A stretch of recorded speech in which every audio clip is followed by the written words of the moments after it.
Namanya Ibnu. Dia merupakan salah satu mahasiswa di kampus seni. Dia memiliki penampilan yang sederhana dan biasa-biasa saja. Dan itu merupakan masalah terberat dalam hidupnya. Resiko memiliki penampilan seperti itu membuat Ibnu menjadi tidak terpandang dan dijauhi oleh teman-teman sekampusnya. Ketika memasuki kampus, Ibnu pun merasa bahwa itu cobaan terberat baginya. Akhirnya, dia pun menyerah. Dan kemudian, semua hal itu pun berubah.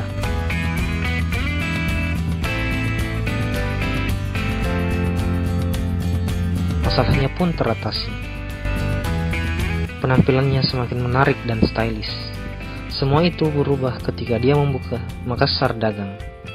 Makassar Dagang, apapun itu, pasti ada.